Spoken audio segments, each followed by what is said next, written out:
నమస్తే అండి. నేను మీ షాడో శంకర్ని. తెలంగాణలో విద్యా వ్యవస్థ మీద చాలా మార్పులు వస్తున్నాయి. ఇంకా చాలా చోట్ల చాలామంది దీని మీద స్పందించి కొంచెం దాని మార్పులు తీసుకురావడానికి చేస్తారు. అలాగే నిన్న స్టూడెంట్ సంఘాలు కూడా చాలామంది అది బంధుకు పిలుపునిచ్చారు. దాంట్లో ఒక సక్సెస్ అయిన అనుకున్నాం. స్టూడెంట్ సంఘాలు ఏం చేసినా ఎప్పుడు చేసినా సక్సెస్ అవుదాం అనుకున్నాం. కానీ లోపం ఎక్కడ జరుగుతున్నది? అన్ని విధాలుగా అన్ని శాఖలకు అందరూ పోరాడే వాళ్ళే ఉన్నావును. అయినా ఎందుకు జరుగుతుంది ఇట్లా? నేను ప్రతి ఒక్క ప్రజా సంఘాలకు కావచ్చు, స్టూడెంట్ ఆర్గనైజేషన్ కావచ్చు, రాజకీయ నాయకులు కూడా ఒకటి. నిజంగా మీరు ప్రజల మేలే కోరుకుంటాము, ప్రజలు బాగుండాలి, అందులో మీ ఉండాలని అంటారు కదా చాలామంది. అందుకనే విద్యా వ్యవస్థలో మార్పులు ఎక్కడో ఏదో ఫీజుల విషయంలో కాదు, ప్రైవేట్ సంస్థలలో గవర్నమెంట్ ఇచ్చిన సిలబస్ని, గవర్నమెంట్ ఇచ్చిన బుక్లని, గవర్నమెంట్ ప్రకటించిన సిలబస్ని చెప్పినప్పుడే ప్రతి ఒక్క పేదవాడికి వైద్యం అనేది, వైద్యం అనేది దొరుకుతుంది.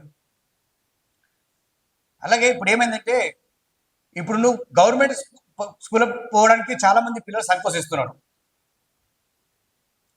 ఎందుకంటే పట్టణాలు కావచ్చు, పల్లెలలో కావచ్చు, ప్రతి తల్లిదండ్రులు ఏం చేసినట్టే, నా కొడుకు ఇంకా ఏదో చదువుకోవాలి, నా బిడ్డ ఇంకేదో చదువుకోవాలి, ఫలానా గొప్పగా చదివిస్తున్నాడు, నా పిల్లలకు గొప్పగా చదువుకోవాలి, నా పిల్లలకు గొప్ప చదువుకోవాలనే కాన్సెప్ట్ ఉంటారు. కాబట్టి అదే నువ్వు ప్రైవేట్ స్కూల్లో గవర్నమెంట్ సిలబస్ చెప్పిన తర్వాత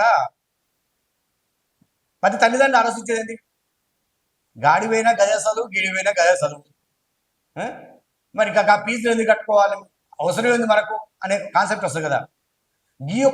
ఇదొక్క లాజిక్ లేకనే మన తల్లిదండ్రులు చాలా కన్ఫ్యూజ్లో పడుతున్నారు. ఇదొక్కటి అరికట్టండి. నేను గవర్నమెంట్ కూడా మీరు చెప్పేది ఒకటి విజ్ఞప్తి, మీరు చేసేది, మీరు తీసుకునే నిర్ణయాలు అన్నీ కరెక్టే, బాగానే ఉన్నాయి అనుకుందాం. ఎందుకంటే మీకు ఒక అధికారం ఇచ్చాం, మీకు ప్రభుత్వం ఇచ్చాం కాబట్టి, ప్రజలు మిమ్మల్ని ఎన్నుకోరు కాబట్టి, మీరు ఏది ఏమైనా 5 సంవత్సరాలు మిమ్మల్ని ఇట్లా మంచి అని చేయడానికి భరించాలి కాబట్టి, సరే కొంచెం చేసే పనులు మంచిగా అనుకుందాం, కానీ చేసే పనిని సక్రమంగా చేయండి. ఇప్పుడు ప్రైవేట్ వ్యవస్థ ఎట్లా అయిపోయిందంటే, ఒక సామాన్యుని బతకడానికి కష్టమైపోతుంది. వాళ్ళు చెప్పే మాటలే కావచ్చు, వాళ్ళు చెప్పే మోటివేషనే కావచ్చు, దానివల్ల జనాలు చాలా మంది అవుతారు. ఎందుకంటే దీనికి కొంతమంది తోడవుతారు. వాళ్ళ దీంట్లో ఏదైనా రాజకీయం చేస్తుంటారు, ప్రతిపక్షం అని, మిత్రపక్షం అని, ఆ పక్షం ఈ పక్షం అంటారు. సరే, నేను స్టూడెంట్ సంఘం నాయకులు కూడా చెప్తున్నా, మీరు ఏదో పార్టీ కింద అనుబంధంగా పనిచేస్తున్నారు కదా. చాలా మటుకు స్టూడెంట్ ఆర్గనైజేషన్ పనిచేసేవాడు ఒక మధ్యతరగతి వాడు, బాధలు అనుభవించే వాడికి, ఆ సమస్యల మీద అవగాహన వాళ్ళే ఈ ఆర్గనైజేషన్ మెయింటెనెన్స్ చేయగలుగుతారు. ఎందుకంటే ప్రతి ఒక్క సమస్య వాళ్ళకి తెలుసు కాబట్టి ప్రతి ఒక్క సమస్య మీద మాట్లాడగలుగుతారు. ఎక్కడ లోపాలన్నా, ఎక్కడ ఏదున్నా అని గంటల తరబడి కూడా మాట్లాడేంత తెలివిగా ఉన్నవాళ్ళు. ఎందుకంటే ఏది సమాజంలో ఎక్కడ ఏది నెరవేరాలన్నా, ఏం చేయాలన్నా స్టూడెంట్తోనే అండి. అలాగనే వాళ్ళతోనే మనం ఈ తెలంగాణకు సాధించినాం. వాళ్ళు లేకపోతే ఏది లేదు, ఏ రాజకీయ నాకు మనుగడ లేదు. అటువంటి పవిత్రమైన అంతటి ఇదిని మీరు ఒక భుజాన వేసుకొని నడిపిస్తున్నప్పుడు మీరు మొదటగా ఇది పెట్టండి. మనలాంటి పేదవాడే కదా ప్రైవేట్ స్కూల్లో పోయి ఇబ్బంది పడేది. ఉన్నాడు ఉంటాడు, లేనిపోని సిలబస్ చెప్పి పిల్లల్ని ఒక గందరగోళం చేసి ప్రతి పేదవాడు కూడా చదివించలేక చాలా ఇబ్బందులు పడుతుంటాడు. ఎందుకంటే వాడు చక్కగా చదివిస్తాడు, వీడు చదివించలేకపోతాడు. చదివించకపోతే ఏంటంటే వీని స్తోమత, ఆర్థిక స్తోమత బట్టి మన పేరెంట్స్ చదివినారు. దానివల్ల ఏమైంది, పిల్లలకి ఏమవుతుందంటే చిన్న పిల్లలు చిన్న వయసులలో సెల్ ఫోన్ కనెక్ట్ అయ్యి, గంజాయి కనెక్ట్ అయ్యి, డ్రగ్స్ కనెక్ట్ అయ్యి పిల్లలు జీవితాలు నాశనం చేసుకుంటారు. ఎంతో మంచి జీవితాన్ని నాశనం చేసుకుంటారు. అందుకనే వాళ్ళు సరైన అవగాహన లేక, ఎందుకంటే మనమేమో చదివిద్దామంటేనేమో మన దగ్గర డబ్బులు. అంటే ప్రైవేట్ వ్యవస్థలో కూడా జరుగుతున్నాయి. అక్కడ కాగానే ఎటువంటి గంజాలు ఏమో అలవాటు లేవని కదా వాళ్ళు వచ్చేస్తారు. కానీ వాళ్ళు ఒక రిచ్ పీపుల్ కదా, వాళ్ళు అంతో ఆర్థికంగా సెట్ అయిన వాళ్ళు ఏమైనా చేసుకోగలుగుతారు. కానీ మనలాంటి పేరెంట్స్ చేసుకోలేరు కదా. ఇబ్బంది మనకు అక్కడ జరుగుతుంది. మనకు క్వశ్చన్ ఏమొస్తుందంటే, ఎదుటోడుకు చెప్తాప్పుడు వాడు తినడా తాగడా అనేది మనకు మామూలుగా మనకు వచ్చే ఫస్ట్ క్వశ్చన్ ఇది. ఫస్ట్ ఏంటంటే నెగిటివ్ ఆలోచిస్తాం. ఆ నెగిటివ్లో కూడా పాజిటివ్ ఎందుకు ఆలోచించదు? నెగిటివ్లో ఉన్న విషయాన్ని పాజిటివ్ ఆలోచిస్తే మనకు కొంచెం ఇంకా మనకు మంచి జరుగుతుంది కదా. గవర్నమెంట్ విద్యా వ్యవస్థలో ఎన్నో మార్పులు తెస్తున్నా అది అని అంటుంటారు. ఇటువంటి మార్పు కరెక్ట్గా గవర్నమెంట్ విద్యా వ్యవస్థని ఉన్న టీచర్లు కానీ స్కూల్లో కానీ మంచిగా వినియోగించుకుంటే మనంత గొప్ప పిల్లలు ఏముండరు. ఏముండదని మామూలుగా ఇప్పుడు ప్రైవేట్లో ఇంగ్లీష్ మీడియమే, ఈ గవర్నమెంట్ స్కూల్లో కూడా ఇంగ్లీష్ మీడియం తీసుకొచ్చింది. ఇంక కావాల్సింది ఏముంది? ఒకటి గమనించండి, ఒకటో తరతోడు మనం చదువుకొని వచ్చినాం కదా, ఒకటో తరతోడు 1 నుంచి 5 తరగతి ఉన్నోడు ఏం చదువుతాడు చెప్పండి? ఎంతవరకు చదువుతాడు? వాడి నాలెడ్జ్ ఎంతవరకు కావాలి? వాడి మైండ్ తట్టుకునే కెపాసిటీ ఎంత?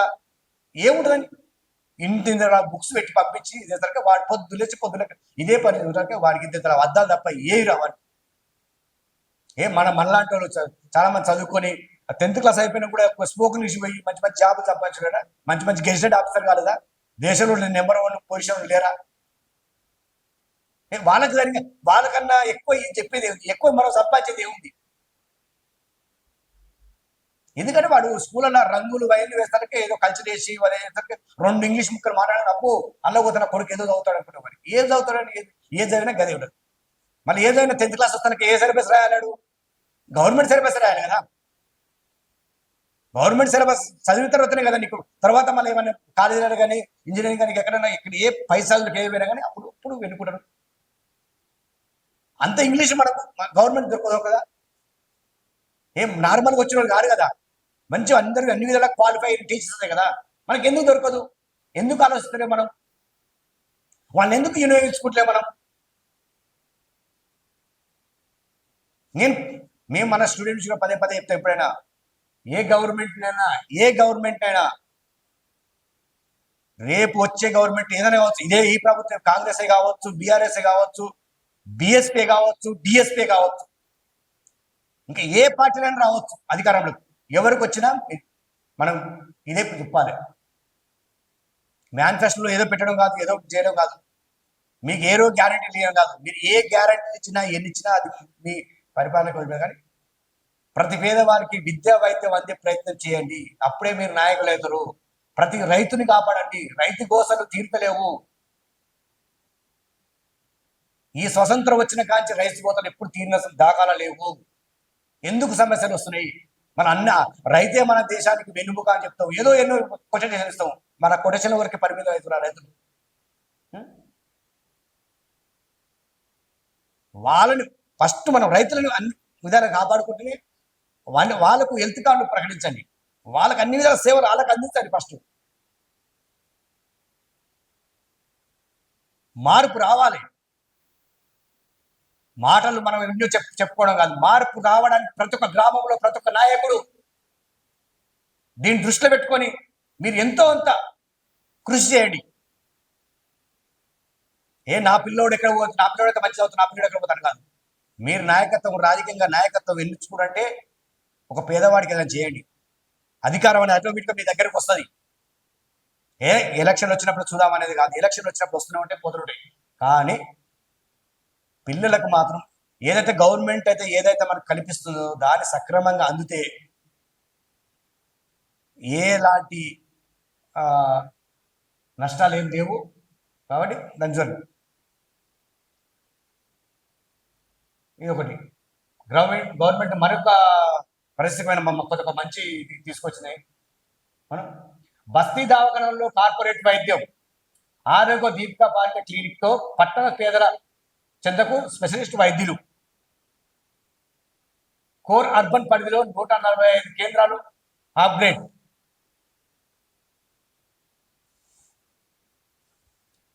నూట 76 మంది వైద్యులతో ఉదయం 9 గంటల నుంచి మధ్యాహ్నం 1 గంట వరకు ఓపీ. గాంధీ ఉస్మానియా వైద్య కళాశాల ప్రొఫెసర్తో పర్యవేక్షణలో సేవలు. బాగుంది.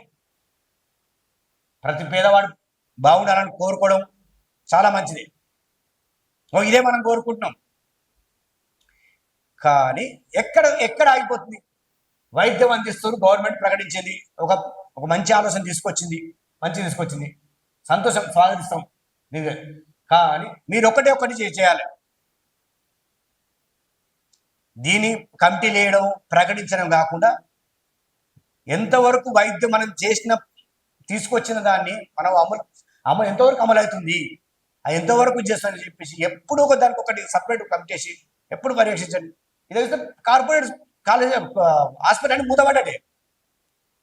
కాకపోతే ఇంకొకటి సిస్టమ్ ఉంటుంది. ఇది కార్పొరేట్ వైద్యం అందించే వాళ్ళు, వైద్య హాస్పిటల్ పెట్టుకున్న వాళ్ళు ఏంటంటే వాళ్ళు రాజకీయ నాయకులు అనుబంధంగా ఉన్నోళ్ళే.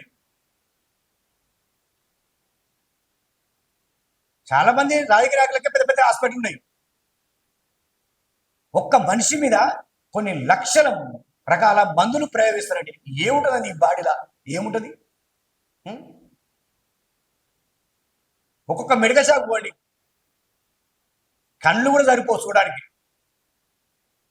అన్ని లక్షల రకాల మందులు ఈ యొక్క బాడీ మీద ఉపయోగిస్తానికి తయారవుతాయి. అంటే ఒక్కొక్కడికి ఒక విధమైన బిజినెస్ బాడీ మనుషుల మీద. అంటే మనకు మానవత ఉంటుందా లేదా కానీ ఇది ఇటువంటిది అందిస్తే చాలా మంచిది. రాష్ట్ర రాజధాని హైదరాబాద్ నగరంలోని పేదలకు ఖరీదైన వైద్యం ఇక ఉచితం కానుంది.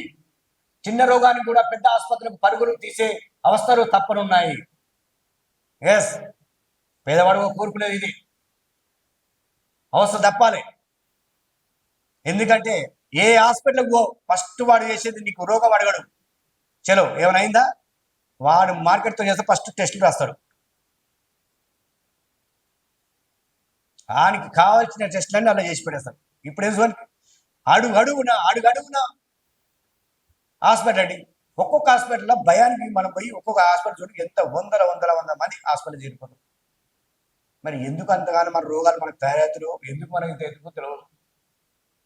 నేషనల్ అర్బన్ హెల్త్ మినిస్ట్రీ ఆధ్వర్యంలో తెలంగాణ ప్రభుత్వం అర్బన్ హెల్త్ సెంటర్లను పాలిక్లినిక్లుగా మారుస్తూ కీలక నిర్ణయం తీసుకుంది. వీటికి ఆరోగ్య దీపిక పాలి క్లినిక్ అనే పేరు పెట్టింది. త్వరలోనే వీటిని ప్రారంభించేందుకు వైద్య ఆరోగ్య కుటుంబ సంక్షేమ విభాగం అన్ని ఏర్పాట్లు చేసింది.